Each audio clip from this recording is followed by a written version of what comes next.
Hi Wednesday நான் lunch கொடுத்து விட்டேன் அப்படின்னா வெண்டிக்காய் காரக்குழம்பும் முட்டைக்கோஸ் பொரியலும். அதுக்கு ஒரு பாத்திரத்தில் சீரகம், மிளகு, வெங்காயம், வெள்ளைப்பூடு, பட்டை மிளகா, கருவேப்பிலை எல்லாம் வதக்கிட்டு, தேங்காய் அதெல்லாம் போட்டு வதக்கிட்டு, 2 தக்காளி போட்டு வதக்கிட்டு அது பேஸ்ட் மாதிரி அரைச்சி வச்சுக்கணும். அப்புறம் நம்ம வெண்டிக்காய் நறுக்கி வச்சுருக்கத ஒரு பாத்திரத்தில் எண்ணெய், உப்பு லைட்டாக போட்டு நல்லா வதக்கணும். அந்த விழுவிழுப்பு தன்மை போகிற வர வதக்கிட்டு, அப்புறம் ஒரு பாத்திரத்தில் எண்ணெய், கடுகு, வெந்தயம் போடணும். வெந்தயம் நல்லாயிருக்கும் புளிக்குழம்புக்கு.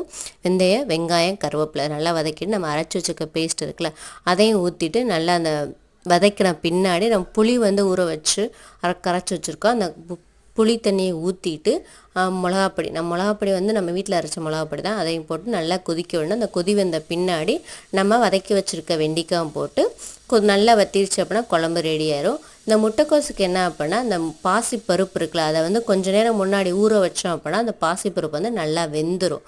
இந்த எண்ணெய் நானே வீட்டில் ப்ரிப்பேர் பண்ணது. இதுதான் டெய்லி யூஸ் பண்ணிட்டு வரேன். வடகை